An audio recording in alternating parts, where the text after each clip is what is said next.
अस्सलाम वालेकुम। हिबा को कैंसिल करवाना अब हुआ मिनटों का काम। सुप्रीम कोर्ट ने एक बड़ी ज़बरदस्त जजमेंट जारी की है इब्रार हुसैन केस में।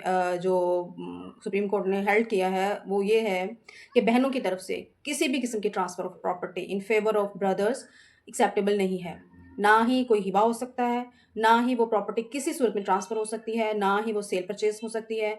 अगर अपने राइट के लिए कोर्ट में आ जाती हैं, इसका मतलब है कि उन्होंने वो ट्रांसफ़र नहीं की। सो वो तमाम ख़वातीन जो ये सोच रही हैं कि भाइयों ने हमसे ज़बरदस्ती अंगूठे लगवा लिए थे, अब चूँकि वो उन्होंने म्यूटेशन करवा ली है, इंतकाल हो गया है और हमारे बयान उस पे हैं, हमारे साइन अंगूठे हैं वहाँ पे, अब हम कुछ नहीं कर सकती, तो आप बिल्कुल बेफ़िक्र हो जाइए। अब ये पॉसिबल नहीं है। बहनें अपना हक़ किसी सूरत में भाइयों के फ़ेवर में ट्रांसफ़र नहीं कर सकतीं।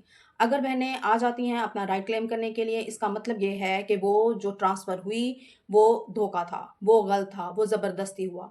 लिहाज़ा वो तमाम भाई जो कि केसेस को प्रोलॉन्ग करने के लिए एप्लीकेशंस पे एप्लीकेशंस दे रहे होते हैं, बहनें थक-हार के बैठ जाएँगी क्योंकि ना तो वो फाइनेंशियली इतनी एम्पावर हैं, ना उनके पास नॉलेज है, ना उनके पास अवेयरनेस है, अल्टीमेट थक जाएँगी और ये ज़मीन हम हड़प कर लेंगे।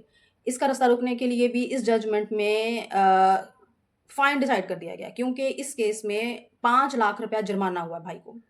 सो वो तमाम ख़वातीन हिम्मत बाँध लें, जिनके साथ ये सब कुछ हो चुका है, उनके भाई उनकी प्रॉपर्टी ले चुके हैं या उनके माँओं से उनके मामू प्रॉपर्टी ले चुके हैं, वो तमाम अगर उन्होंने अपनी लाइफ़ में उनकी वालिदा ने कोई एप्लीकेशन दी है कहीं, उस सूरत में भी अगर वो ज़बानी हिबा हुआ है, तो बिल्कुल ईज़िली हो जाएगा। आप बिल्कुल तैयारी पकड़ें और इस जजमेंट के बाद अब साल-हर-साल ना तो केस चलेंगे और ना ही आपके भाई एप्लीकेशंस कहीं दे सकेंगे, क्योंकि उन्हें पता है कि इसके बाद हर सूरत में उनको 5 लाख रुपए मिनिमम ये फ़ाइन होना ही होना है।